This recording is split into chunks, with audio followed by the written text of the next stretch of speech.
Okay, thank you for this opportunity to present. My name is Essie Su from College Community Taipei. I teach I teach communicative English and workplace English. So today I'm here to share about using Canva and Instagram in PD, PDT online teaching. So here I. So sorry, can you speak a bit louder? Okay. Can you speak a bit louder? All right. Okay, thank you so much. All right, I think there's a poll. I request to put up a poll there to see the statistics of Canva users among us. Is there a poll putting up already? So Esther, I'm sorry, we were not able to cater for the poll. Maybe you can ask the question and you can answer in chat. Okay. I just want to know how many of you are using Canva for free, or maybe Canva for Pro, or maybe some of you are using Canva for education. All right. Yeah, this is just I want to know. Okay. So just let me see. I'm going to share my slide. Okay.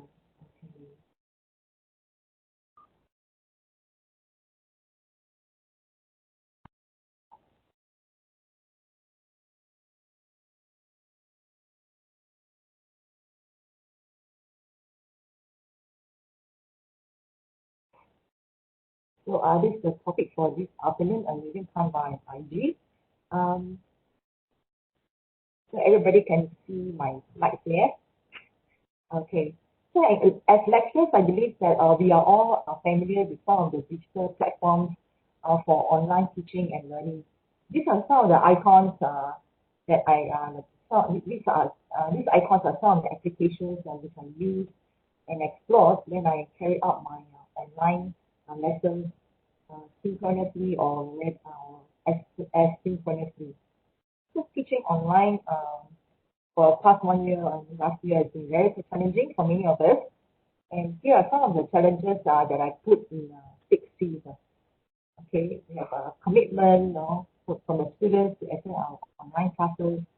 We have a challenge of whether the students are able to concentrate or not and comprehend what we are teaching when we are online with them.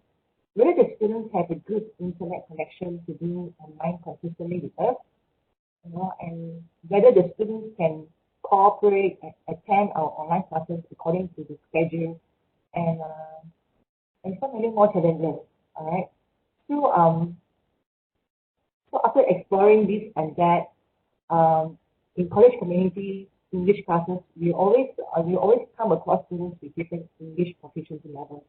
So this is also one of the challenges to do online class. Some are fluent, some are weak, and then when the lecturers use a lot of English, some of the students will not understand.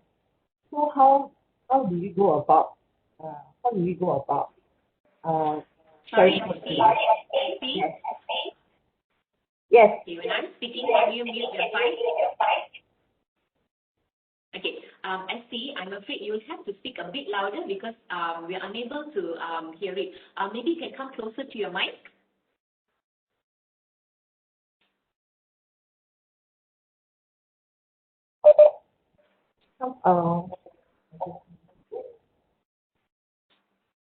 Testing 1, 2. Okay. Yes, louder. Testing 1, 2. Okay. All right.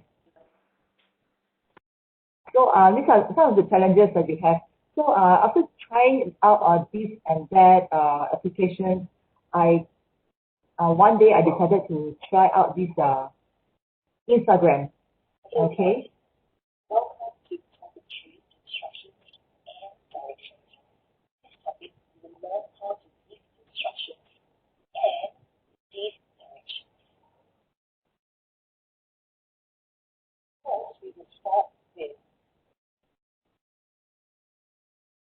So here are some of the things that I can share in my Instagram. Okay. So I just to move on. Why I choose to use Instagram? This is because of its simple visual that we can share and a 1 minute video that we can share. Even though it's just 1 minute and it's not long, but it's good enough because of sometimes students have short attention span. Okay, and before the classes start, what we can use Instagram for is to present new topics in Instagram before the class, when we want to introduce a new topic. Okay, and when we teach in the class, okay, and then during online class, usually we use Zoom and Google Meet. Sometimes you can play Kahoot. After the class, you can move on to other applications. So basically, I use Instagram to share the notes, and then this will enable the students to access the notes whenever they want, and even after the class, also they still can do revision. Okay. Is my sound okay? Esty, I'm afraid you have to speak a bit louder. Can you go back to your previous slide?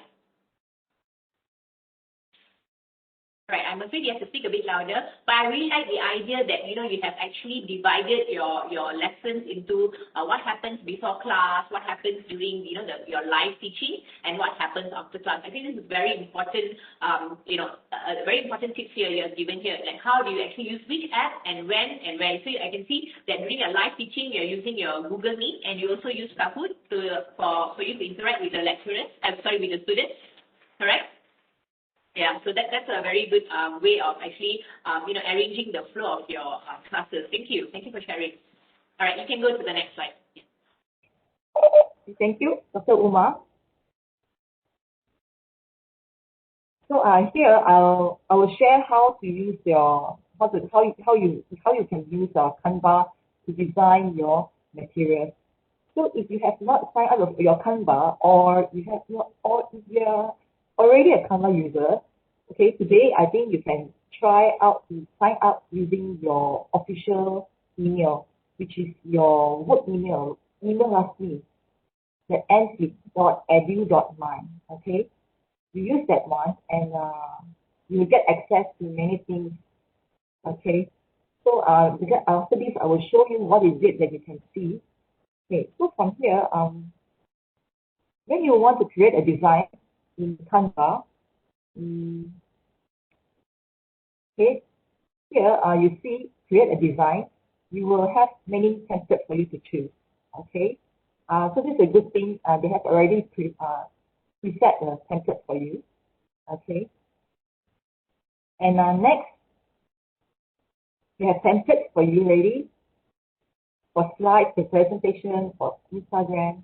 And this one, it's if you go to the element here, you can search for a lot of graphics. Okay, you can put in the keywords that you want to find, and there you go. All right, and you have this label you see, EDU. These are actually for pro users, but then if you sign up as an edu user, you will have the privilege of using it for free. Okay. Next, you have a photo menu where you can put in the keyword and you search. There you go. You have many photos that you can see here. All right. And next, what other functions we have is video. You can put in videos. Okay. And next one I have here is formats that you can download as PNG. All right. You can select transparent background or none, transparent background or not. Okay. So Esty, how long does it take you to actually come up with the design to be used as a resource for your teaching material? So it depends. If it's a long lesson, then it will take maybe about half an hour, 15 minutes. Or if you have the idea of how to present your things in a graphic form, to simplify things, to present in key forms, then you can do it very fast. Okay. And yeah, of course, I think for beginners, maybe it will take about half an hour to 1 hour for you to explore. Okay. So it's not like instant. You still take a process for you to familiarize with Canva. Is that okay? I have a question, Esty. Yes. how many so do you like do a storyboard, like, how many resources that you need, for your lesson? Do you like plan it out properly? I just imagine it in my mind and I put it in and design it in the Canva. And after that, if I don't feel happy about it, then I'll just rearrange the slides or the pictures, whichever. Usually I save as pictures or graphics. Hmm. Unless it's a video, then you have to plan the storyboard or yeah.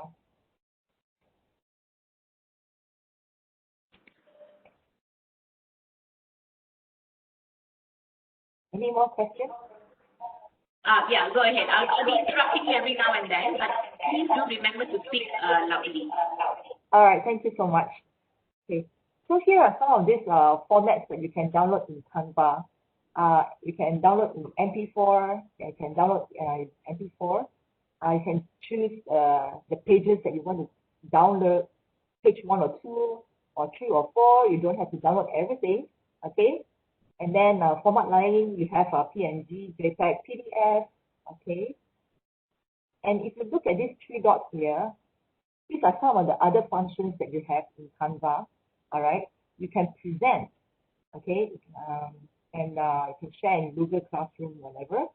And it's a lot more things to explore in education here, in this Canva for education. So if you click these 3 dots here again, you will see even more things here. Okay, you have this and that, Pinterest, and Facebook also have. And some people will ask whether you can download your slides in Microsoft PowerPoint. Yes, you can see here. All right, Microsoft PowerPoint. You can download as Microsoft PowerPoint. Just that sometimes the fonts may not work in your computer, but never mind. You can still save your whole slide as PNG or whatever and put into your PowerPoint slide. Okay. So after you download your Microsoft PowerPoint, just double check and see which graphics doesn't turn out well. Okay. Right. Okay. So this is how it looks like in ST? yes. Sorry to interrupt. Right. ST, there is a question here. Which one is lighter, PowerPoint or using Canva? In terms of the file size. Okay. All right. Which one is lighter? This will depend on your graphics. The graphics that you use. The more graphics you use, the heavier it will be. Okay. And yeah, if you use about a few graphics only, Canva is still good to use. Okay. But so far, I find downloading the MP4 from the Canva is quite light. Okay. Right. So this is what it looks like for actually Canva for education here. If you want to find out whether this graphic, oops, sorry.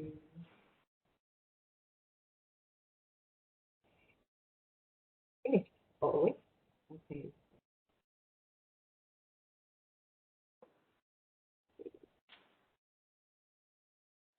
Uh,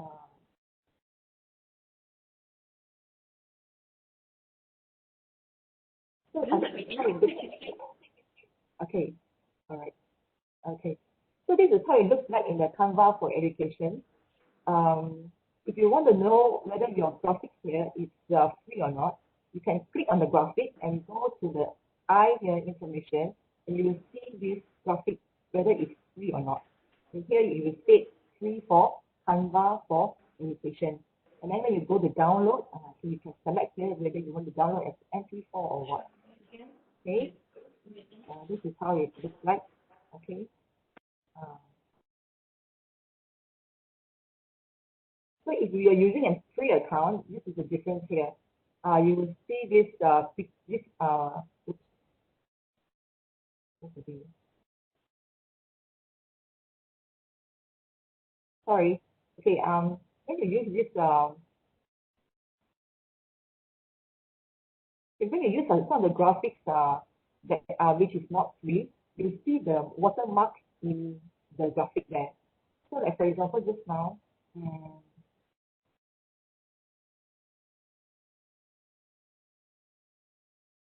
yeah, alright. Okay, just like for this example, this one, you see this remove for watermark. You know that this one is this design is for $1. Okay. Oops, sorry. I'm using this okay.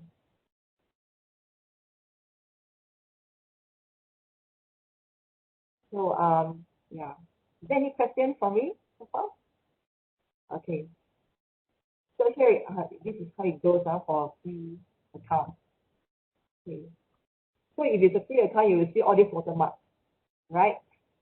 And if you're using a education one, then it'll be different. Just make sure that you're not charged for that. Okay. So after using Canva, after I use Instagram, I asked a few students so far. I have some positive feedback.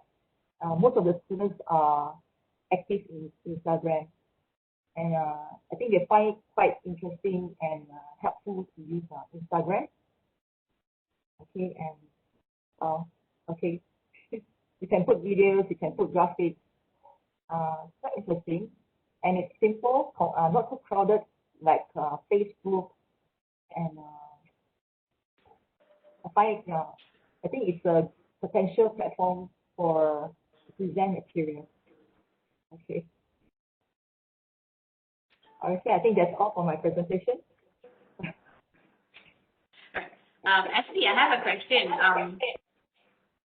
Okay, so you're using Instagram. So how do you use your hashtags in your class? Because Instagram is a public platform. How do you ensure it that it's the hashtags? How do you keep it safe for your students? Actually, so far, I just share the link to my materials. Like for this topic topic, I will share the link to the topic straight away. Like a topic telephone skills, I will share the link to the telephone skills. I don't use so much of hashtag. So basically, the Instagram platform is more of a presentation of a material for me to put and store the materials there for future reference and things like that. Yeah. Okay, thank you so much, Ashley, for your sharing. I think without further ado, now we will go to our second speaker. Pass the presentation right to. Thank you. Okay, pass the presenter right to us. Right. So yes. So penceramah kedua pula ialah Puan Nur Asmah binti Abu yang akan berkongsikan tips bagaimana beliau menggunakan aplikasi dinamakan PLC Ladder Logic Control Simulator App untuk PDPT beliau. Silakan Puan Asmah. Terima kasih kepada Dr. Umar. Terima kasih juga kepada pihak PIPD memberi peluang kepada saya untuk berkongsi amalan PDP dalam talian. Okay, sebentar saya share slide.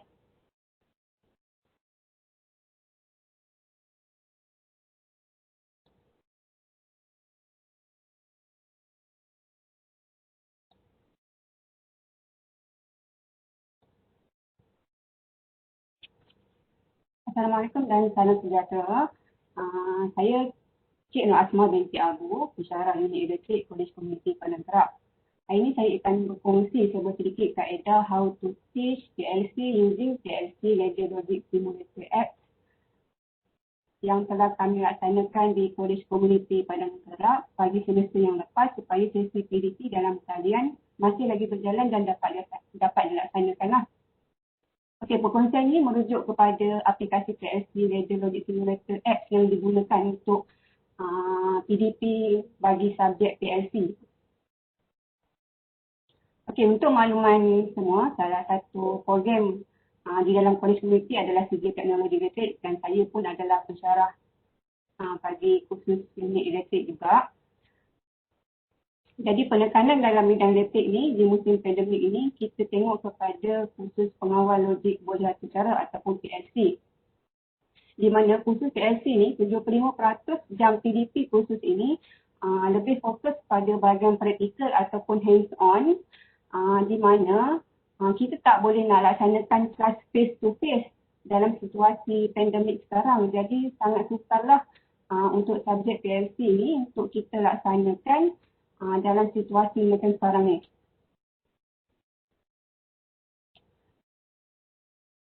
Okey, kursus PLC ni dia adalah melibatkan kombinasi antara bahagian perisian dan bahagian pengagasan. Bahagian perisian di sini adalah bahagian yang melibatkan atur cara ataupun program untuk mengatur cara dan membina ladder diagram, dan pada bahagian perkakasan ini adalah bahagian untuk melibatkan pemasangan gitar, dan kedua-dua bahagian ini adalah bahagian yang sangat memberi cabaranlah kepada saya sebagai pensyarah untuk PLC tersebutlah. Cabaran utama yang saya hadapi adalah dari segi perisian, di mana pelajar perlu menguasai bidang perisian ni, di mana pelajar perlu membina atur cara PLC tersebut dahulu sebelum kita boleh guna di bahagian pemasangan gitar ni. Kalau pelajar tidak boleh membuat atur cara PLC ni, kita tak boleh nak buat pemasangan gitar lah. Dan sekiranya atur cara program ni pun salah, kita tak dapat nak buat pemasangan gitar juga. Jadi basic dia, para pelajar mesti menguasai atur cara program, dan masalahnya adalah bila pelajar berada di rumah, kita tak dapat nak menyediakan perisian kepada pelajar tersebut. Okey, jadi kalau kita tengok kepada hasil pembelajaran sekalipun, merujuk kepada hasil pembelajaran, kita tengok di sini, kita memerlukan bahagian pengaturcaraan PLC, bahagian melaksanakan simulasi, dan bahagian mereka bentuk atur cara. Kesemua ini maknanya para pelajar perlu membina atur cara PLC. Dan mengikut, kalau kita tengok pada rubrik pentaksiran sekalipun, kriteria pemakahan di bahagian rubrik pentaksiran pun kita perlu nilai pelajar sama ada pelajar itu boleh menguasai untuk membina atur cara PLC ataupun tidak. Jadi boleh diringkaskanlah, atur cara PLC ni untuk bahagian perisian ni sangat penting kepada para pelajar. Okey, untuk mengatasi masalah bahagian pengaturcaraan PLC ni, jadi saya menggunakan satu apps, iaitu PLC Ladder Logic Simulator Apps yang kita boleh download lah. Okey, di samping itu pada bahagian pemasangan gitar, saya menggunakan kaedah menggunakan Google Classroom untuk berkongsi nota serta video-video pemasangan sebenar ataupun lebih kepada video rakaman supaya pelajar boleh mengukuhkan lagi lah konsep PLC dalam sesi PDP dalam talian. Okey, mari kita saksikan video berkaitan interface antara PLC dengan software yang digunakan di college, iaitu PLC CS1, supaya para pelajar nampak apa yang ada di college sebenarnya.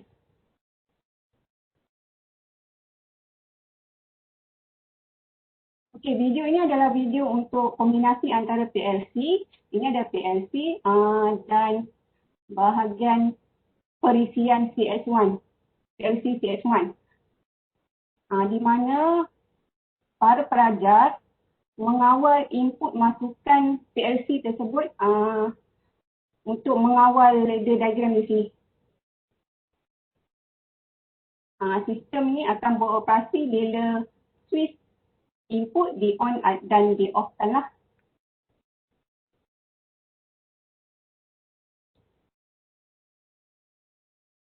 Okey, satu lagi video adalah video berkaitan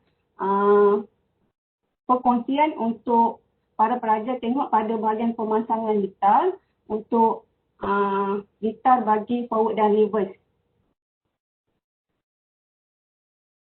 Okey, ini adalah forward dan reverse.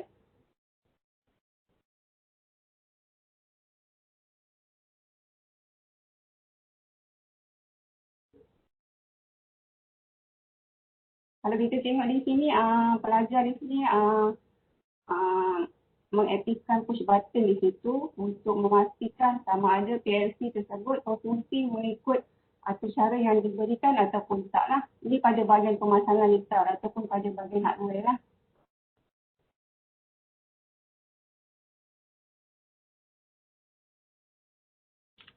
Okey. Kita sedia maklum untuk bahagian program ladder diagram ni ataupun rajah tangga ni, pelajar perlu ada skill ataupun kemahiran untuk memastikan pelajar boleh membina ladder diagram tersebut. Okey, dan sebagaimana kita sedia maklum, para pelajar menghadapi kekangan untuk menyediakan PLC, untuk menyediakan laptop ataupun PC di rumah bagi tujuan membuat program PLC. Sedangkan kita dah tahu tadi, perisian untuk PLC ni sangat penting. Jadi bagi memastikan sesi PDP secara talian dapat dilaksanakan, kami mengambil inisiatif lah dengan meminta pelajar untuk download PLC Ladder Logic Simulator apps yang terdapat di dalam Play Store. Okey, ini adalah apps tersebut. Memang terdapat di dalam Play Store dan dia adalah free. Okey, bagi pengguna PC yang nak menggunakan PLC, yang nak menggunakan apps ini, pengguna boleh menggunakan apps ini dengan menggunakan BlueStack. Okey, di samping PLC ini adalah kelebihan kelebihan apps ini dia adalah free, di mana para pelajar boleh melukis serta membina ladder diagram PLC mengikut soalan ataupun amali yang diberikan. Okey, lagi satu kenapa saya suka kepada apps ini adalah kerana dia fleksibel dari segi masa dan tempat. Di mana para pelajar boleh akses menggunakan telefon di mana pun dia berada. Kalau kita nak minta dia buat rajah tangga, maknanya dia boleh akses dengan mudah. Okey, dan yang ketiga dia bersifat interaktif, iaitu bersifat user friendly. Maknanya semasa simulasi, pelajar dapat menghantar video simulasi bagi tujuan semakan. Di samping pelajar dapat mereka bentuk atau cara PLC bagi sistem yang mudah.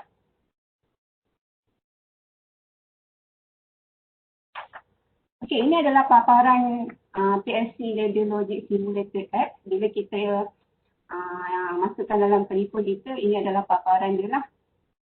Okey, sebelum saya nak menggunakan paparan ataupun nak menggunakan apps ini, para pelajar telah pun diterangkan ataupun telah pun diberi nota berkaitan dengan simbol-simbol dan arahan yang digunakan dalam membina ladder diagram ataupun rajah tangga. Okey, sebelum dia nak membina rajah tangga di sini, para pelajar perlu tahu simbol yang digunakan untuk bahagian input dan simbol yang digunakan untuk bahagian output untuk memastikan sistem yang dibina tersebut beroperasi mengikut arahan yang diberikan. Sebab setiap simbol mewakili maksud yang berbeza. Ada yang digunakan untuk bahagian input dan ada yang digunakan untuk bahagian output. Okey, paparan sebelah kiri di sini. Paparan sebelah kiri ini menunjukkan paparan antarmuka yang pertama apabila kita masuk ke dalam apps ini.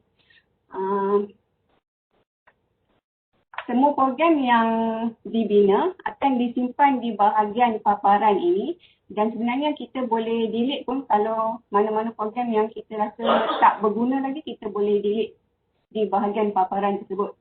Okey, bahagian tengah ini adalah bahagian menunjukkan pemilihan ataupun jenis ladder diagram yang akan kita gunakan untuk membuat program.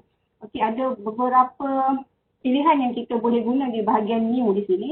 Sebagai contoh, blank. Blank kat sini adalah ladder diagram yang kosong di mana di bahagian inilah para pelajar boleh membina rajah tangga ataupun ladder diagram mengikut arahan ataupun soalan yang kita berikan. Okey, bahagian simple ladder ini rajah tangga, tapi rajah tangga yang siap dibina dengan kawalan pemula talian terus. Maknanya anak tangga yang pertama dia dah siap dengan DOL. Jadi para pelajar hanya boleh menambah arahan seterusnya untuk anak tangga yang seterusnya. Okey, dalam bahagian ini juga para pelajar boleh mendapat maklumat berkaitan penggunaan counter dan timer dan para pelajar boleh tengok sendiri Bila dia simulasi, dia boleh nampak penggunaan timer dan counter untuk PLC tersebut. Okey, pada bahagian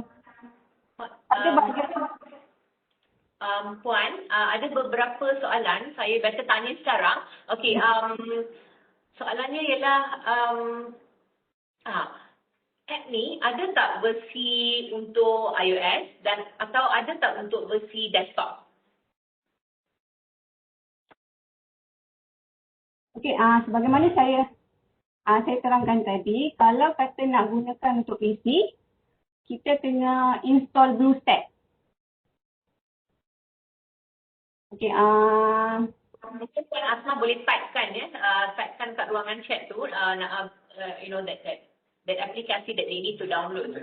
Okey, nanti saya nanti kita akan bila speaker lain tengah bercakap, mungkin speakers lain, if you see any questions which is related to you and you're able to answer it, then you can type it in the chat as well. Alright?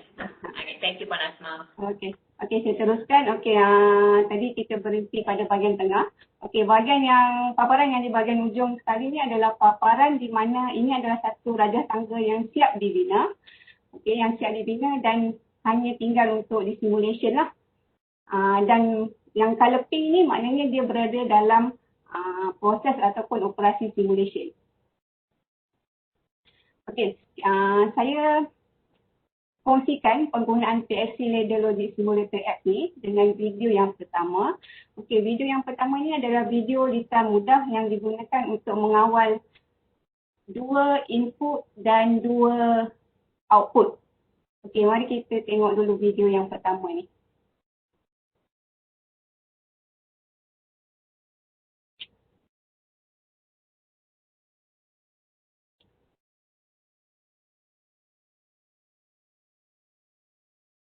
Kira bila kita nak buat ladder diagram yang pertama, maknanya kita kena namakan file tersebut.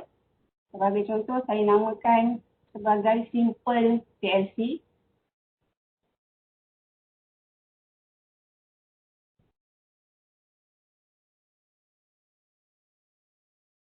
Okey, ini adalah bahagian editor di mana bahagian untuk kita create kita punya ladder diagram. Di sinilah para pelajar perlu menguasai dulu simbol-simbol yang digunakan. Contohnya simbol input tadi kita kena tahu, simbol bahagian output di ujung ni kena tahu simbol dia yang nak digunakan. Dan kita kena masukkan sekali untuk setiap input dan output tersebut dia punya address. Okey, ini untuk mengawal satu input dan satu output. Okey, ini input yang kedua ataupun switch yang kedua. Saya gunakan input 2 untuk mengawal satu output ataupun satu paparan lampu lah. Kalau kita buat pemasangan litar nanti, maknanya dia adalah lampu. Okey, setelah siap membina rajah tangga tersebut, saya tunjukkan contoh rajah tangga yang simple saja ni. Okey, kita perlu savekan ladder diagram dan seterusnya kita boleh buat simulation. Okey, menariknya apps ini, simulation dia maknanya para pelajar boleh on dan offkan switch di bahagian bawah ni. Maknanya para pelajar boleh tahu operasi untuk rajah tangga ni betul ataupun tidak mengikut arahan yang diberikan.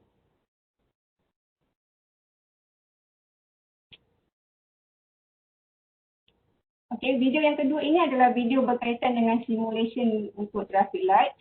Video ini video di mana saya dah siapkan dia punya ladder diagram dan kita tengok pada bahagian simulation saja.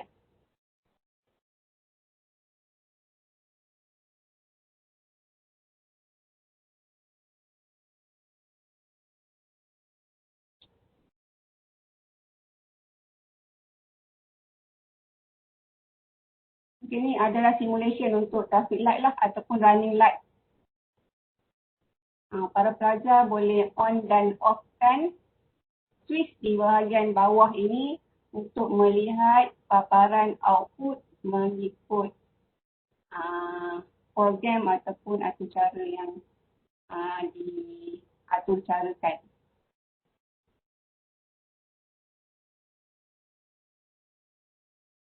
Okey, ini bila salah satu lampu dihidupkan, lepas tu dia akan bergerak ke lampu yang seterusnya ataupun output yang seterusnya.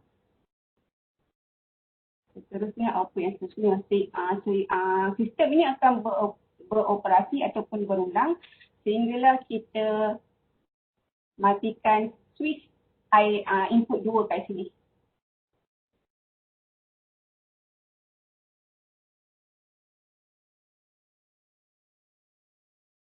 Okey. Jadi itu saja perkongsian daripada saya.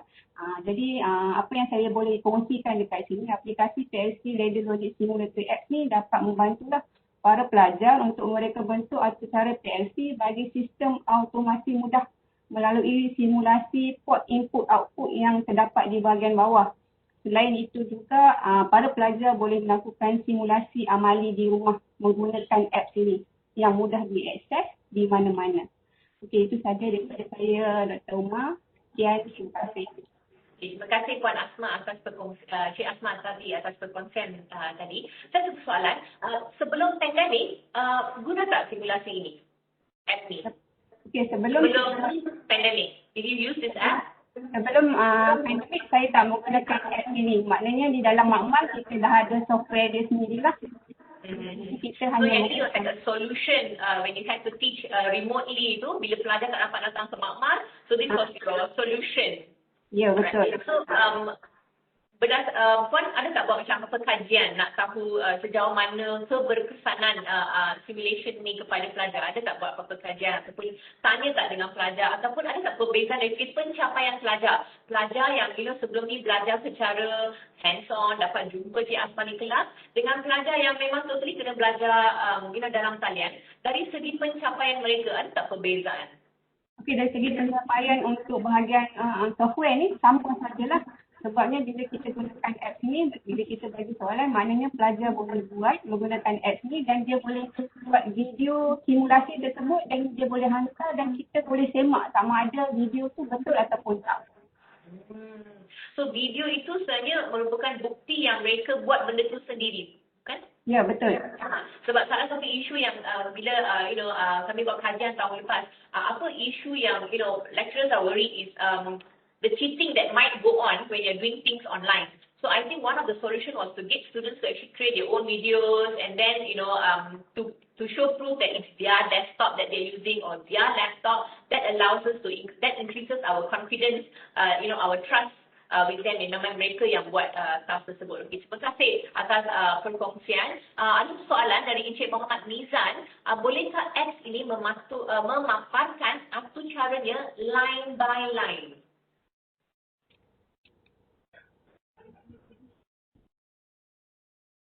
Cik Asma?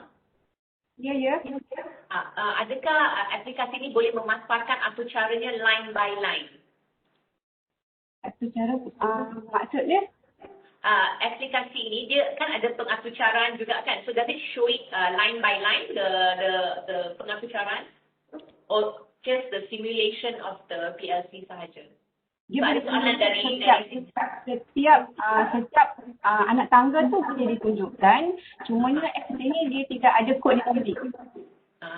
Kalau yang mengajar PLC mungkin tahu apa itu kod mnemonik lah. Cuma dia tidak boleh paparkan kod mnemonik di dalam apps ini. Tapi para pelajar boleh membina raja tangga ataupun legend tersebut. Okay, so this specifically for that ladder drawing. Dan satu lagi saya nak puji lah bila anda melihat document syllabus kita, you map the learning outcome and then you use a tool for it. I think ini satu skill yang kita kena ada supaya kita gunakan tool tersebut secara purposefully, iaitu mempunyai tujuan kenapa kita guna tool tersebut untuk pelajar kita achieve learning outcome tersebut. So, terima kasih atas perkongsian Cik Asma tadi. So, tanpa melengahkan masa, saya jumpa Encik Syafi dari KK Cawangan Lenggong untuk penyampaian beliau. Dipersilakan.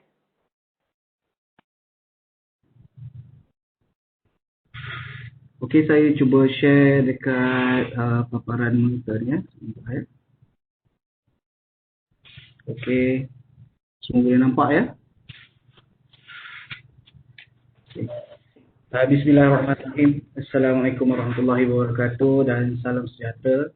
Terima kasih kepada Dr. Moderator, terima kasih kepada rakan-rakan panel pada hari ini. Terima kasih kerana menjemput kami semua untuk sharing session pada petang ini. Suka saya untuk memperkenalkan diri saya. Nama saya Muhammad Syafiq bin Hassan, bertugas di College Community Cawangan Lenggong dan juga di bawah unit pengembaraan pelancongan. Dulu nama lain dia adalah pelancongan pengembaraan. The new name selepas kita mengikut MQA framework, nama dia adalah program pengembaraan pelancongan. Tertera nama situ Cikgu Ihas. Nama Cikgu Ihas tu nama platform untuk saya menyampaikan sharing session yang lain. Saya buat dengan agensi ataupun persatuan-persatuan yang berada di luar. Baik, since 2007 saya ditugaskan di College Community Kuala Langat. Itu my first posting lah, ya. And then di bawah ketika itu di bawah pengarah Tuan Haji Wan Uzni bin Wan Razali. Tuan Haji, kalau Tuan Haji tengok, saya nak ucapkan terima kasih banyak-banyak. And then ketika itu saya punya K-Pro, saya punya ketua program saya Puan Azurin binti Jaafar. Hai Puan Azurin, terima kasih Puan Azurin. Setelah itu pada tahun 2015 saya berpindah ke College Community Sungai Siput di bawah pengarah yang sama sekarang ini, iaitu Encik Zulkifli bin Kamarudin. Saya ada dua orang. Your fan club is here, Cikgu Ihas. Your fan club is here. You can see your supporters are online. So we also have Encik Andrew. I'm not sure the Encik or a Puan. Andrew Dailinda. So he or she is from KK Cawangan Sibu, mengajar pertolongan cemas. So yang ini pun saya kena fokus lah juga katanya. Okay. Yeah. So I have a question, Cikgu Ihas. How come your name has 2 E's, but the Cikgu Ihas only has 1 E? Okay, baik. Itu for special, what they call special keyword lah. E for excellent, E for educator, E for everything yang positif tu kita letak pada E lah. Not bukan semua E tu yang buruk-buruk kan. Jadi E tu special. Of course my last name tu saya letak Has itu. Has tu sebab nama ayah saya Hasan. Saya suka membawa nama ayah saya di pentas online.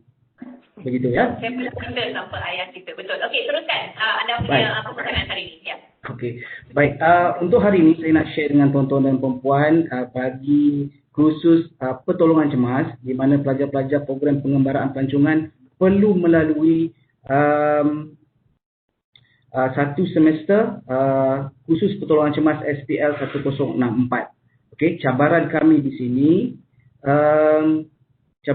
sini adalah bagaimana untuk mengatasi ataupun untuk overcome secara amalinya untuk mengajar, dan juga pelajar tadi dia buat demonstrate juga pada kita berkenaan dengan pertolongan cemas.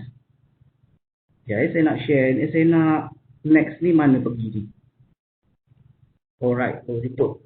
Baik, khasnya di bawah tajuk pernafasan tidak teratur di mana pelajar saya perlu melakukan amali. Salah satunya adalah membuat CPR. Norm, semua orang tahu saya rasa bila kita kata CPR saja mesti orang akan kata perlu berikan pertolongan hembusan dan juga tekanan di dada. Itu normal kan? Tapi tuan-tuan kena tahu juga bahawa bila kata CPR dia adalah core dia ataupun dia adalah teras bagi pertolongan cemas. Apa saja yang terkait dengan pertolongan cemas ataupun keadaan kecemasan di akhirnya mesti CPR. For example, kalau katalah tuan-tuan nampak ada anak ataupun family members tuan-tuan berkeadaan demam panas, di akhirnya mesti dia tidak sedarkan diri.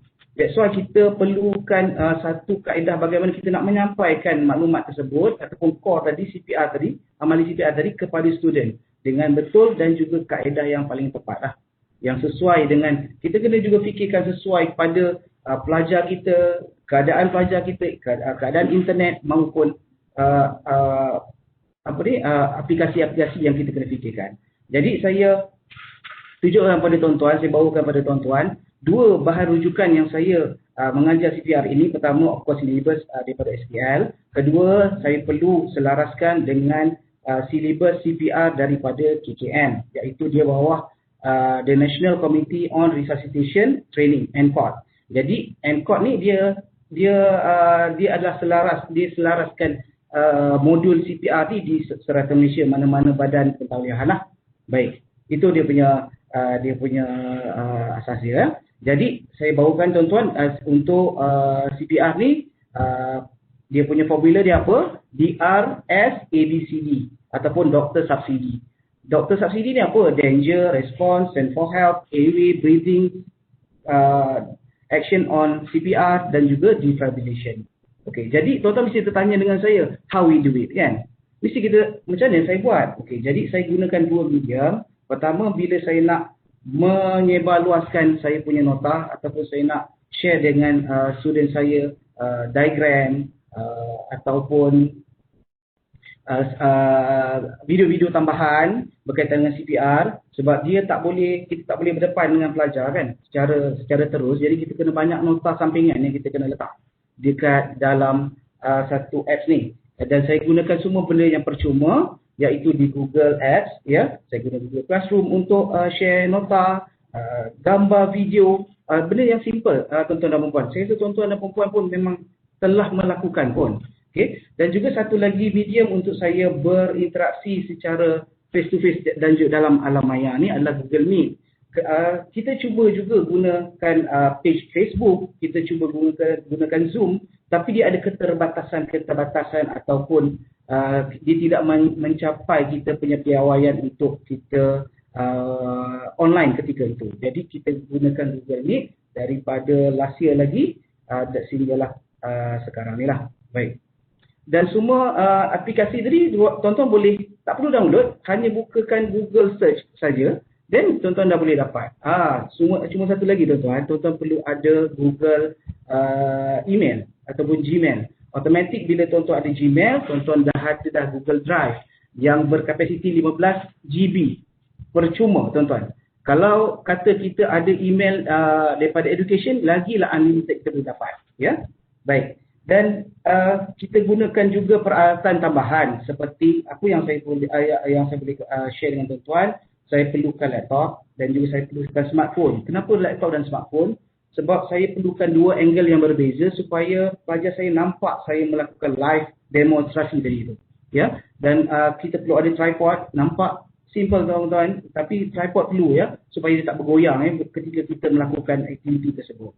Dan juga of course dummy. Dummy yang saya maksudkan ni, dummy kalau kita ada peralatan macam ni yang dibekalkan di college, okay, kegunaan kita sebagai pengajar. Tetapi kepada pelajar saya, dia perlukan dummy dalam bentuk bantal ataupun anak patung yang bersaiz sederhana. Bila kita melakukan, jadi pelajar kita boleh tengok dan tonton, dan selepas itu kita nak check balik adakah betul penyampaian kita ataupun dia menerima penyampaian kita. Jadi kita kena tengok balik apa yang pelajar kita akan buat pada dummy tersebut, ya. Dan juga saya menekankan kepada pelajar-pelajar saya berkenaan dengan teori punya session. Saya minta pelajar saya buatkan peta minda. Okey, kenapa saya tekankan peta minda? Sebab pertama saya senang nak scan. Adakah dia masih bersama saya ataupun dalam kelas tu dia cuba culas lah kan. Jadi kalau dia buat notes, saya pun memang dah deliver the notes. Jadi kalau peta minda tu kita boleh scan saja dalam bentuk tu, kita tahu pelajar kita, tahap kefahaman pelajar kita itu di mana. Ya, itu yang perkara kedua lah. Yeah, bercakap mengenai peta minda. Yeah, do you have a technique like, you use the Tony Buzan's mind mapping technique, or do they do whatever way they do the note taking? Because note taking during a video session or a live teaching is actually a very good technique to ensure that your students are actually paying attention. But my question is, do you actually teach them on how to do a mind map correctly, or you just let them do, based on their understanding? Okey, baik. Good question, Doktor. Saya gunakan satu teknik namanya teknik cowboy. Okey, di mana teknik cowboy ni, tuan-tuan boleh search saja di Google tu, kemudian tengok mind mapping. Pertama di tengah itu adalah the core of the teras tajuk. Kemudian dipecahkan kepada beberapa. Pada saya, sebab bila dia melukis gambar raja ataupun mind brain ni, kita bukan ambil markah. Kita hanya mengenal pasti bahawa pelajar kita bersama dengan kita tak semasa dalam kelas. That's all. Kita tak ada markah dan kita rasa kita perlu scan saja dan kita tahu pelajar kita bersama kita ataupun tidak. Baik, Doktor. Alright, thank you. Okey. Jadi, sorry, itu joke juga yang cowboy tadi sorry. Baik, kemudian Saya cuma tahu teknik Buzen. Memang teknik betul. You start from the chapter. Sebenarnya anak saya pun dia pergi untuk kelas mind map. Dan rupanya ada teknik dia untuk mind map ni. Kita kena pastikan pelajar kita, saya buat kursus mind map pula. You have to lipat kat tengah and then your center image is in the middle of the paper. And then kita kena cari image yang represent konsep tersebut. Bukan seperti yang kita diajar di sekolah yang, this right word sahaja. It's actually the key words that you need to jot down. So kalau, because our mind actually works like in like a wired form. So actually, mind map is actually a very good technique, but it's underused by our students. So that's how I was attracted. So if only we can teach them to do mind mapping correctly, it will actually be very useful. So maybe Cikgu Ihas mungkin boleh explore that a bit and get them to do the mind map correctly. It will be very beneficial actually for your students. Terima kasih Doktor atas feedback yang diberikan. InsyaAllah saya akan cuba explore berkenaan dengan mind map ya. Baik, kat situ ada gambar. Itulah gambar yang kita gunakan aplikasi-aplikasi yang kita boleh gunakan secara percuma ya. Baik, seterusnya impact dan feedback. Saya nak buat disclaim kat sini. Pertamanya, data yang saya akan persembahkan pada tuan-tuan dan perempuan ini bukanlah data statistik ataupun data saintifik. Kita tak sempat nak buat kajian lagi. Tetapi data yang kita buat survey ini daripada KK Sampurna. Di mana KK Sampurna bulan 10 yang lepas, tahun lepas, dia ada menjemput saya sebagai panel untuk penceramah, untuk mengajar CPR kebetulan ya. Jadi kita dapatlah feedback di situ ya. Daripada KK Sampurna. Saya nak ucapkan terima kasih pada Puan Syarul-Liza. Terima kasih banyak-banyak atas jemputan pada last year. InsyaAllah kita boleh bekerjasama di masa akan datang insyaAllah. Baik, itu sedikit berkenaan dengan impact dan feedback lah. Dan saya harap tuan-tuan dan perempuan kalau ada lagi idea-idea yang lain, kita boleh sama-sama kita terapkan di dalam PDT kita untuk next semester insyaAllah. Baik. Okey, ini recognition yang kita, di mana saya dan juga rakan-rakan yang lain tu saya rasa buat benda perkara yang sama. Okey, seperti awal tadi saya maklum pada tuan-tuan dan perempuan, saya juga di-invite oleh pihak MAKRA. MAKRA tu apa? MAKRA tu Malaysian Aquatic Rescue Association. Mereka menjemput saya untuk talk, untuk event talk ataupun buat course secara online lah. Setakat ni itulah yang kita mampu memberikan kepada masyarakat, kesedaran maupun ilmu ataupun pengalaman yang kita nak share pada masyarakat. Saya juga untuk pengetahuan tuan-tuan dan perempuan, seorang jurulatih daripada Moria, iaitu Malaysian Outdoor Recreation Instructor Association dan juga MAKRA sendirilah ya. Setakat ini kenapa saya perlu dapatkan recognition ni tuan-tuan, bukan saya seronok-seronok, bukan saya sendiri-sendiri, tidak. Saya buat benda ni sebab saya dah cakap dengan tuan-tuan tadi pada awal tadi, saya belajar CPR ni satu semester tuan-tuan. Kalau nak dapatkan sijil kompetensi ni perlu attend kelas ataupun attend course dalam 2 hari ataupun 5 hari saja. Dan dapat sijil competition sijil kompetensi. Ya. Pelajar saya di akhir semester tak dapat apa. Jadi saya ambil inisiatif untuk kita bergerak satu persatu, step by step, sampailah ke hari ini saya telah mendapat jurulatih tauliah. Jadi supaya pelajar saya di akhir semester dia dapat sijil kompetensi yang orang kata harga dia sangat minimal lah. Dia hanya bayar sijil saja. Ya. Dan kepada anda yang di luar sana, kepada kolej, terutama kolej-kolej yang menawarkan program pengembaraan pelancongan, jika memerlukan khidmat saya, anda tahu nak cari saya kat mana. Twitter boleh, dekat Facebook boleh, dekat Instagram boleh, atas nama yang sama Cikgu Ihas. InsyaAllah kita boleh bekerjasama di masa akan datang. Saya serahkan balik pada Dr. Moderator. Terima kasih. Okay, terima kasih Cikgu Ihas atas perkongsian anda. So, kita sudah kesentukan masa saya menjemput Encik Hafiz dari KK Temelloh untuk penyampaian beliau. Saya akan pasti make him the presenter. Alright. So, Encik Hafiz dari KK Temelloh mempunyai channel YouTube Cikgu IT dan banyak berkongsi video-video berkaitan PGP, especially untuk program CJ Teknologi Maklumat di College Community. Yeah? So, over to you, Encik Hafiz.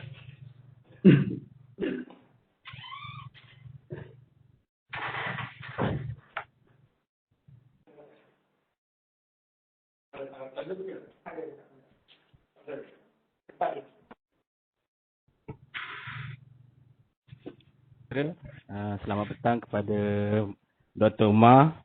Apa khabar Dr. Umar? Dan kepada panel-panel yang lain serta seterusnya audiens yang ada pada petang ni lah. Baik, saya perkenalkan diri dulu saya. Nama saya Muhammad Nur Hafiz bin Sawandi. Saya merupakan pensyarah CJ Teknologi Maklumat di College Community Temelloh. Baik, di Temelloh saya mengajar dalam bidang IoT dan asas pemasangan komputer. So kat situ saya punya cikgu IT tu, saya punya nama pena saya lah, nama pena channel YouTube saya lah. Okay, and so pada hari ini saya tak akan cerita bagaimana kita nak buat channel YouTube. Cumanya saya berkongsi di bawah tu, kalau siapa-siapa nak tahu macam mana technical kita nak bina channel YouTube tu, boleh saya letakkan di situ. Saya punya ebook saya. bit.ly/nak baca tu, so kat situ anda boleh dapatlah technical ataupun cerita technical bagaimana kita nak menghasilkan channel YouTube lah. So terima kasih sekali lagi pada pihak BIPD kerana menjemput saya untuk berkongsi lah.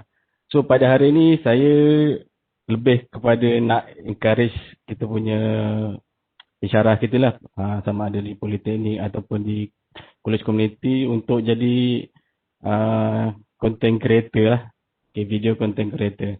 So saya nak cerita sedikit tentang pasal video ni. Okay, kalau kita cerita pasal video ni, sebetulnya video ni bukan asing pun dengan kita sebagai pendidik, betul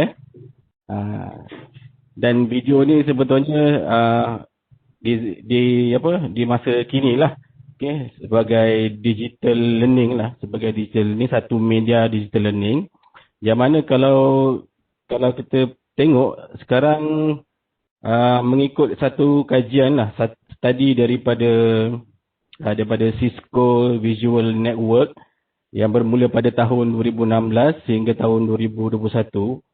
Menurut Cisco Visual Network ni memberitahu konten video ni sebetulnya telah menguasai internet punya traffic. So penggunaan video ni semakin bertambah besar lah. Kalau ikut study ni 82% traffic internet ni dikuasai oleh video lah. Okay. So sebetulnya video ni satu media digital yang menjadi orang kata king sekarang lah dalam ni lah. Sebab apa, mungkin bukan setakat konten video education je, dia melibatkan juga video marketing ataupun sekarang ni orang tengok TV melalui Netflix apa semua kan. So benda-benda tu yang menjadikan video ni sebagai king dalam digital era sekarang ni. Alright. Dan saya tadi dah maklum, video ni bukan asing pun kita sebagai pendidik. Right? Semua orang perlukan video kan.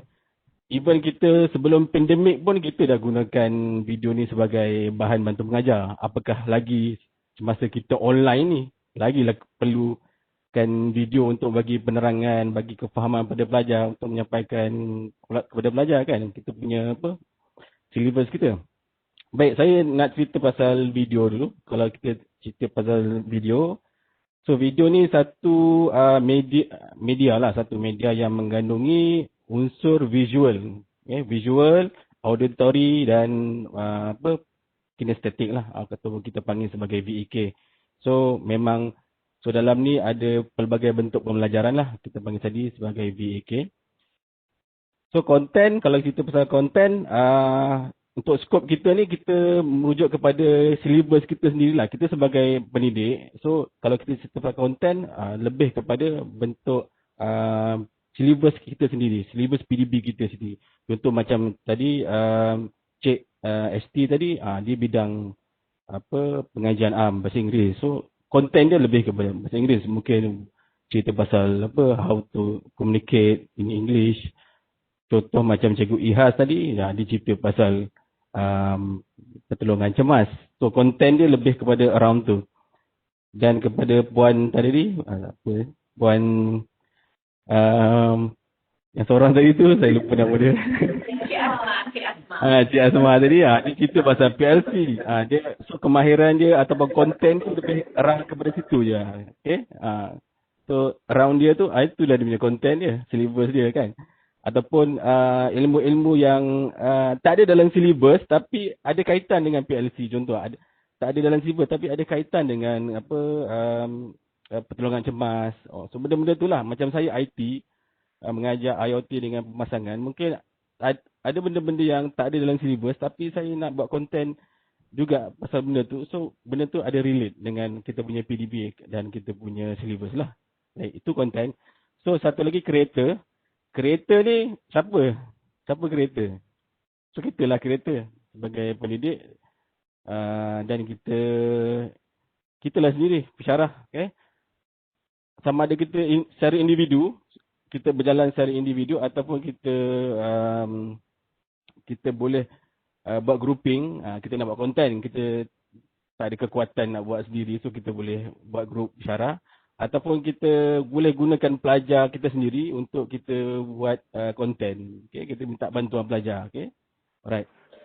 Yang itu Encik Hafiz pernah buat tu untuk dapatkan pelajar untuk buat konten tu. Encik Hafiz pernah buat benda tu? Ya, memang saya gunakan pelajar tu. Kadang-kadang kita constrain masa juga kan. Tapi macam mana kita nak benda tu cepat dapat kan. So kita gunakan pelajar. So boleh tengok dalam channel saya tu, saya gunakan pelajar saja untuk buat video lah. So bila kita bagi chance kepada student untuk berkarya benda tu, video lagi memang sukalah. So dia tu in one. Sambil dia buat video tu, dia akan belajar lah benda tu. Dia akan faham benda tu. So tu in one benda tu. So seperti mana yang saya bagi tadi, video ni memang dah jadi satu, orang kata, benda paling penting lah. Essential lah sekarang ni. Dalam pandemik sekarang ni ataupun mungkin akan datang kan. Sebab menurut kajian tadi, yang saya beritahu tadi, memang by 2021 memang dia akan lebih banyak lah video ni, konten video. Right, saya terus pada slide yang saya, Okay, kenapa kita perlukan dengan video ni? Okay, saya laju sikit Okay, kenapa kita perlukan dengan video ni? So, sebenarnya kalau video ni, semua sedia maklum, dia memudahkan kita mengajar dan untuk memudahkan pelajar untuk faham. Instead of kita nak bagi arahan dalam Telegram, dalam kita bagi dokumen PDF ke slide, ya kita perlu bagi juga slide semua tu kan. Tapi kita perlu satu, pelajar ni macam nak tengok muka kita, nak bagi penerangan. Okay, perlu penerangan daripada kita lah. So that's why kita kena create video. Tak perlu panjang, bagi short video je ataupun kena bagi yang video yang pendek saja untuk menerangkan suatu tugasan ataupun projek topik lah. So kedua, kita dah kena, dengan video ni, sebetulnya kalau kita perhatikan, pelajar ni kadang-kadang ada masalah dalam kelas. Kalau kita perhatikan, dia ada halangan untuk belajar. Kadang-kadang ada masalah pendengaran, ada yang mungkin kurang tumpuan sebab dia tak boleh belajar ramai-ramai, ataupun mungkin dia jenis introvert kan, introvert jenis yang duduk di belakang. So dia perlukan masa lah untuk belajar. So dengan video yang kita rekod ni, sebenarnya kita boleh bantu belajar tersebut lah. So diorang boleh ambil masa, dan bila masa dia nak belajar tu, kita bagi chance kepada dia. Yang penting kita bagi masa dia lah untuk tengok video kita yang kita rekod tu. Okay. Ketiga, kita kena, kalau kita pelajar-pelajar kita ni, even kita sendiri-sendiri pun, kalau kita tonton video, contoh macam pelajar kita, macam kita sendirilah, kita buat live video untuk kelas kita. So mungkin ada setengah-setengah pelajar tak boleh join kelas live kita tu. Okay, mungkin ada masalah, mungkin dia ada buat part time kerja ke, ataupun dia tolong adik-beradik dia tengah belajar online ke, ataupun apa-apalah yang ada di rumah tu kan, kerja rumah lah. So why not kita buat video, kita rekod dan kita bagi masa dia untuk dia belajar, mengikut masa dia, keadaan dia dan dia punya pace dia. Okay. Yang penting kita bagi masa lah. Okay, yang keempat, so kita boleh gunakan video ni untuk kita keep in touch dengan student kita. Contoh macam saya, ada seorang pelajar ni dia memang slow learner sikit. So macam mana kita nak bantu dia? So kita tak boleh letak video tu dalam secara umum, grup secara umum. So kita buat video secara personal lah. Kita share kepada dia. So kita nak menunjukkan kita ni take care of pelajar-pelajar yang berlainan upaya ni lah kan. Okay, yang kelima, kita boleh menjimatkan masa. Kita dah ada record video.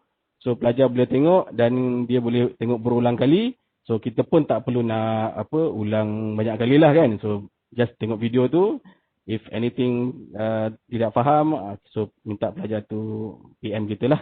Okay, yang terakhir sekali, bila kita dah ada whole video, satu topik dalam satu syllabus kita tu, so kita boleh gunakan dia dan jadikan sebagai bahan rujukan. Bukan untuk pelajar kita saja, untuk kita juga dan untuk kawan-kawan kita yang mengajar subjek yang sama ataupun topik yang sama. Dan benda ni pun kadang-kadang orang luar pun yang bukan dalam bidang kita pun dia nak tengok, nak tahu juga apa benda ni kan. Jadi dia perlukan satu source ataupun satu group, satu channel ataupun satu video, koleksi video yang proper dan diorang boleh tonton lah. Okay, panjang pula saya cerita. Alright, terus je. Okay, Hafiz, slide sebelum tadi tu, I think your point number 4 tu penting, di mana kita nak establish satu positive relationship. Ya, betul. Positive relationship. Kajian menunjukkan bahawa mengajar semasa pandemik, salah satu perkara krusial yang perlu diamalkan oleh pensyarah ataupun cikgu, guru ialah to maintain a positive relationship. So creating personal videos like how you mentioned just now, giving that personal feedback, or even let's say you have never met your students face to face, you're going to meet them all online for the coming semester. How about getting them to prepare a video of themselves? Maybe you can give them some 5 ataupun 4 soalan contohnya to ask them to tell about themselves and ask them to create their own video. And then you also, satu lagi yang arahan tugasan projek atau topik tu lebih jelas dan mudah difahami. Adakah kita kurang menggunakan video, kita lebih menggunakan teks? Tapi mungkin video tu, let's say kita boleh tunjuk step by step macam mana nak buat sesuatu. Mungkin video tu yang lebih efektif kepada pelajar. So saya harap pensyarah participants boleh ambil take these points, like how you can actually video is not just passively watching something or not delivering something. Sometimes you can use it, into different purposes. Alright, thank you so much, Encik Hafiz. Yeah, please continue. Okay, secara ringkas je, macam Dr. Umar beritahu tadi kan, poin yang pertama tu saya buat screen capture. So kita buka juga soalan tu, kita terangkan, ni soalan 1 untuk apa, soalan 2. Jadi seolah-olah macam kita dalam kelas. Sebab kadang-kadang pelajar ni nak tengok kita bagi penjelasan dulu. That's why kita kena buat macam itulah. Okay, yang keempat tadi saya setuju. Dan seperti mana saya kongsi tadi, memang ada setengah pelajar kalau kita mengajar dalam kelas kan. So mesti ada pelajar yang jenis yang introvert sikit kan, duduk belakang, senyap. Dia boleh buat tapi dia macam kurang perhatian sikit lah kan. So that's why bila pandemik ni online, jadi kita mungkin budak tu remote kan, jauh, distance learning kan. So, kita kena keep in touch lah supaya kita wujudkan positive relationship. Okay? Dan actually benda-benda ni pernah dinyatakan oleh sesi-sesi webinar lepas oleh penceramah antarabangsa. Mereka they take these little things, we feel it's little things, tapi they take it emotion, sebab kajian menunjukkan masa pandemik ni emotion pelajar kita banyak terganggu. So kalau kita boleh berikan lebih banyak attention, it can really help students. Okay, so thank you. Go ahead. Setuju. Alright. Ini apa yang proses saya yang nak kongsikan. Ini proses yang sama jugalah saya buat untuk saya punya video semua tu. So kalau siapa yang saya kongsikan dengan ni adalah yang pertama adalah content creator lah. Kita sebagai pendidik, pensyarah kan. So kita tahu apa benda dalam silibus kita tu, apa yang kita perlu nak videokan ataupun kita nak certain subtopik yang kita perlu sokongan video supaya budak tu lebih jelas. Mungkin tak semua topik ataupun tak semua subtopik kita yang tahu lah. Sebagai content creator, kita yang tahu apa yang perlu, apa yang tak perlu kan. Alright, kemudian kita boleh hasilkan video, sama ada video tu raw, mentah, ataupun kita boleh olah benda tu editing. Sebab apa saya kata macam ni, mungkin setengah kita tak berapa mahir kan dalam apa multimedia kan, untuk editing apa, masukkan audio ke, masukkan apa animasi apa. So mungkin kita buat raw, tapi janganlah orang kata terlampau teruk sangat kan. At least suara tu clear, video tu jelas. Okay, it's minimum requirement lah. So kepada yang pandai editing tu, so kita boleh buat editing lah. Okay, kemudian step seterusnya kita boleh, nombor 3, kita boleh muat naik dan kita share lah.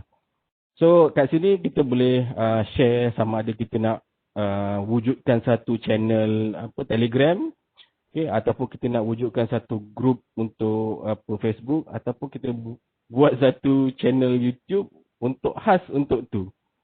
Untuk kita sendirilah. Macam saya cikgu IT. So dalam channel saya tu semua berkaitan tentang PDB saya dan video-video yang berkaitan tentang apa saya punya IT lah, berkaitan dengan apa kemahiran saya. So kat situ kita boleh letakkan di situ, di cloud ataupun di Facebook, Telegram, entah mana-mana lah, atas kita punya comfort lah. So kemudian bila kita dah ada koleksi video tu, in case lah kalau kita kena pindah ke, kena tukar mengajar subjek lain ke kan, ataupun macam mana, so kita boleh gunakan, ataupun kawan kita yang nak take over tu boleh gunakan balik. So bukan kita je, pelajar-pelajar ataupun public luar pun boleh tengok kita punya perkongsian. Alright. So ini proses-proses yang saya kongsikan lah. Hafiz, izinkan saya mencela. Just now you mentioned masa nak pilih content tu, and you mentioned that you don't have to do everything into a video. So yang ini bila saya berikan bengkel Flip Classroom pun, saya selalu pesan kepada peserta saya, pilih konten yang perlu kita, yang pelajar mungkin selalu buat kesilapan. Ataupun benda tu yang mereka selalu kurang faham. Kalau anda baru first time dapat subjek tu, cuba tanya pencara yang ajar subjek tu sebelum ini. Ataupun be a buddy, yang boleh, you can also create content with that person. But most importantly, as you mentioned, as a content creator, kena identify topik mana yang kita want to be, made into a video. Sebab dia ambil banyak masa, bukan? Betul. Kalau kita nak habiskan satu syllabus tu, makan masa kan? So pilih yang capable content. Gitu. Thank you so much for that. Kita tengok add on. Subtopik yang betul-betul budak pelajar-pelajar kita ni perlukan pemahaman. Okay. Yes. Yeah, and finish that, and then you can become a content creator. Very good. Thank you so much. Alright. Kalau kita ambil semua syllabus, takut lama nanti. Ya, betul. Alright. Okey, yang ini secara general lah, semua pensyarah, pendidik, maklum lah kita ada teori part dan practical part lah. So mungkin untuk nombor 1 tu kita boleh contohlah macam pengajian AM ke kan, so dia boleh buat screen rakaman screen. So itu dia punya contoh tools ataupun software lah yang kita boleh gunakan untuk kita buat rakaman screen. Okay, nombor 2 tu macam programming, sama juga kita boleh buat rakaman screen untuk kita menerangkan suatu topik, subtopik yang ataupun tugasan ke projek ke. Kemudian yang terakhir sekali, contoh pensyarah-pensyarah yang melibatkan penggunaan tools atau perkakasan ataupun hardware lah. So macam contoh otomotif ke kan, jahitan ke kan. So benda-benda tu perlu pakai mesin ataupun perkakasan. So dia perlu buat lah, kena ada tim untuk buat rakaman secara visual lah. Sama ada dia menggunakan smartphone ataupun video cam. So kalau dia tak ada tim, so make sure dia kena belajar sikit lah how to handle video, to capture video using smartphone. So nanti make sure benda tu clear, ada suara yang clear dan gambar tak gelap ke kan. Okay, gambar cantik lah. Okay.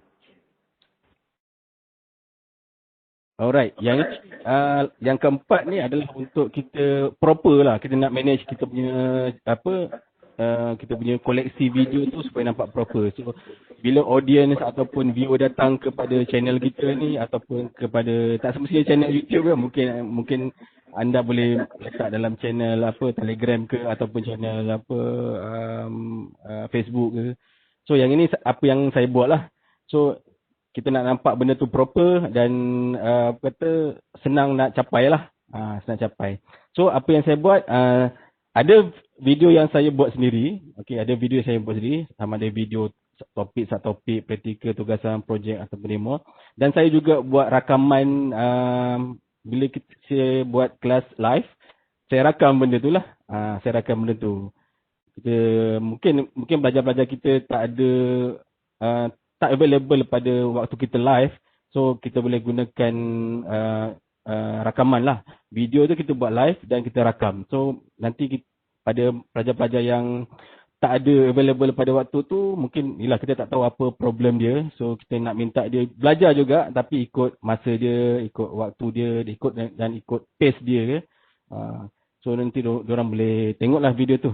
So saya libatkan juga pelajar untuk orang kata nak enrich lagi saya punya video tu, maknanya bukan libatkan kita seorang. So libatkan pelajar. Okay. So bila kita libatkan pelajar ni, sebetulnya bahan-bahan ni kita boleh jadikan bahan promosi untuk college community, untuk pengembalian masuk. So that's why saya libatkan pelajar jugalah. Alright. Dan saya upload semua koleksi video saya tu dalam channel saya lah, Cikgu IT. Right. Okay. Yang terakhir sekali adalah cabaran dan isu. Okay. Saya secara personal memang menghadapi cabaran-cabaran ni jugalah. Tak semualah, tapi ada sikit certain lah. Especially masa, kekangan masa. So sebetulnya kalau kita nak develop koleksi video ni, kita perlukan masa yang kata cukup lah. So macam saya, kalau saya ada sikit masa, saya buat sikit.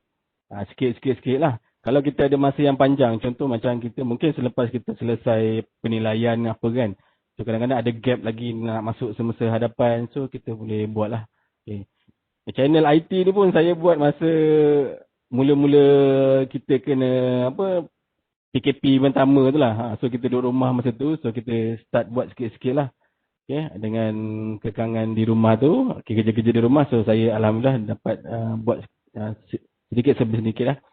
Okay, yang kedua, alat. Okay, alat. Mungkin alat kurang lengkap. Sama ada alat ni merujuk kepada alat rakaman, okay, ataupun alat PDP tu sendiri kita. Mungkin alat PDP tu tak mencukupi. So, bila kita nak buat video, tak cukup alat lah. So, kita ambil masa lagi nak cukupkan alat tu dulu. So, kita boleh buat rakam. Okay. Kemudian yang kedua, dari segi rakaman, mungkin sekarang ni kalau bagi saya lah, kita guna apa je yang ada dulu. Contoh macam handphone kita. So cumanya kita kena proper sikit lah. Kena ada cari ilmu sikit macam mana kita nak rakam dengan proper, itu je.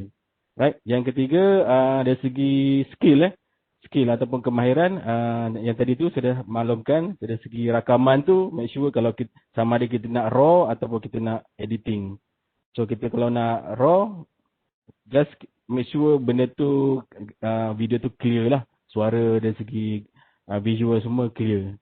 Right. Creativity ni benda yang kena develop lah. So kalau kita ni bukan jenis yang kreatif, kita boleh develop benda tu sedikit demi sedikit. So benda tu kena kita rakam.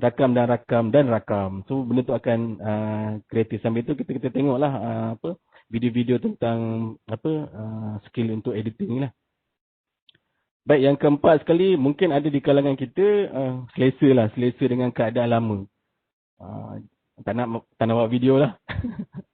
So dia mungkin kita bagi je lah arahan panjang-panjang pada student. Jadi itu cabaran lah. So mungkin ada, so perlu berubah lah sikit-sedikit. Upgrade kita punya cara kita deliver kita punya pengajaran kita lah. Okay. Instead of kita bagi nota tu, kita bagi juga video short pendek-pendek pun tak apa, budak-budak suka. Okey, yang terakhir sekali adalah pendorong. Okey, pendorong ni sama diri dan institusi. So di Temeloh ni memang kita ada tim sendiri. Ada tim, kalau macam tahun lepas kita ada team untuk buat live video di Facebook. Boleh tengok. So dalam video tu kita ada team, kita buat video live dan kita share knowledge, konten-konten yang ada di Temeloh ni, pensyarah 4 program tu. So terlibatlah semua dalam live tu, kita ada team. So kita rasa macam bersemangat lah untuk buat konten kan. So sekarang ni pun pensyarah dah start buat konten sendiri. Okay, sokongan lah daripada kawan-kawan dan institusi kita lah, college ataupun politeknik. So kita, kalau kita tak ada motivasi, so benda tu lah akan yang buat kita motivasi lah. Kena ada team lah, team. Okay.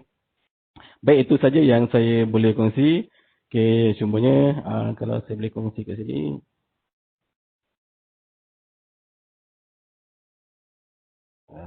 Okay, jap.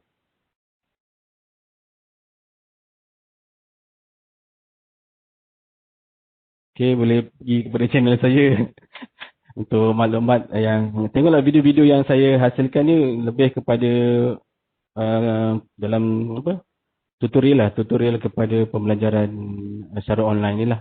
Okay. Kebanyakannya cikgu-cikgu juga yang datang ni. Okay, untuk tahu bagaimana nak deliver, nak menggunakan software. Okay.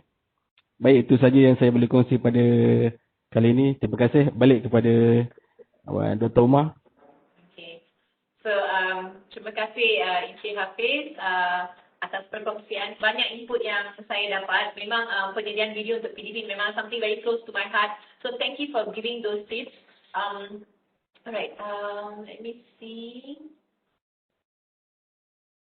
Kita ada slide. Okay, alright. Okay, oleh sebab kita kekurangan masa dah 4:50. I mean, they say you do not know the time, how the time flies so fast when you're having fun. So let's start with Puan SP. Alright. So during your session, I just want to rumuskan the session. So I realized that you used Canva for your IG, and I mean using for IG for your PDP. And what else would you like to do for your coming semester? How would you want to improve your PDP?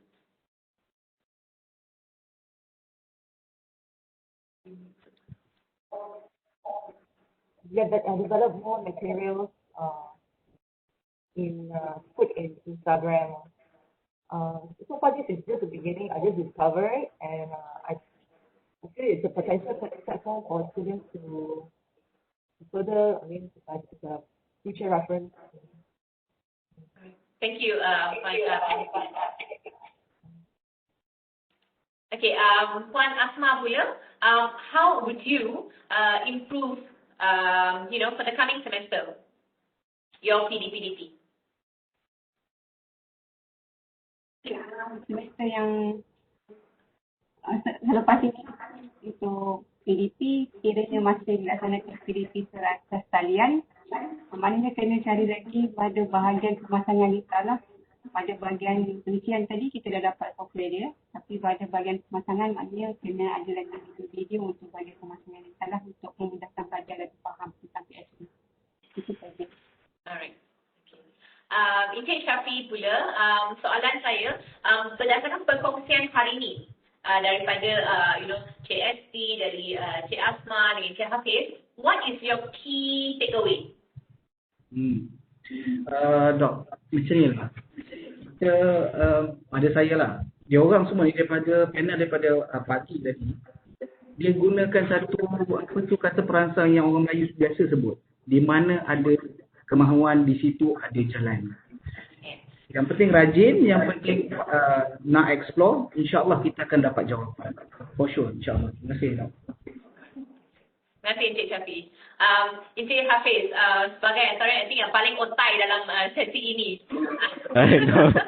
Okay, so what is your key takeaway from today's session? Okay, kalau saya nak buat rumusan daripada pagi tadi, memang saya banyak belajar juga daripada pagi tadi, daripada Poli, perkongsian PDP dari Poli. Banyak dia orang gunakan tools, app yang bagus untuk collaborate dengan tu. And then pada petang ni saya nampak ada potensi lah kita punya kawan-kawan panel ni untuk buat konten-konten untuk dikongsikan. So apa yang saya nak bagi tahu, kita sebagai pendidik kita kena apa? Kena buat konten banyak untuk bukan apa, untuk memudahkan kita dan untuk memudahkan pelajar itulah. Gitu. Okay. Alright. So saya rasa sudah hampir pukul 5. So semoga sesi tadi dan sepanjang hari ini bermanfaat kepada anda semua. So I'll see you all tomorrow. Tomorrow first thing in the morning at 9 AM we have a section perkongsian amalan terbaik untuk subjek engineering mathematics pada pukul 9 pagi dengan Politeknik Hukum Omar dan Politeknik Banting Selangor. So kita akan lihat walaupun mengajar kedua-dua pensyarah panel tersebut mengajar subjek yang sama, tapi kita tengok pendekatan mereka akan how different and how similar it's going to be. And then kita ada Ambassador Wakelet kita iaitu Encik Puah dari College Committee Sungai Petani yang akan mengajar cara menggunakan Wakelet, iaitu aplikasi yang digunakan waktu perkongsian PDP Politeknik tadi oleh Encik Ridwan Azilia tadi. So you'll get to learn how to set up the Wakelet account. And what better way than to learn from the Wakelet Ambassador. Dan kita akan ada Encik Fadli, pegawai e-learning dari College Committee Arau yang akan menunjukkan macam mana kita nak maximize penggunaan Google G Suite untuk PDP dalam kajian kita. Dan akhir sekali pada petang pula kita akan lihat macam mana nak set up OBS So saya harap semua sesi akan bermanfaat untuk esok. So I'll see you all tomorrow. Thank you so much. Please remember to fill up the survey form. Okay. Link tu kami dah berikan di atas, iaitu http://tiny.cc/webinar 2021 EVAL, huruf besar BAL. Right, input anda sangat bermakna untuk kami. So terima kasih kepada semua panel yang telah menjayakan sesi ini. Alright, thank you so much. Bye-bye. Bye.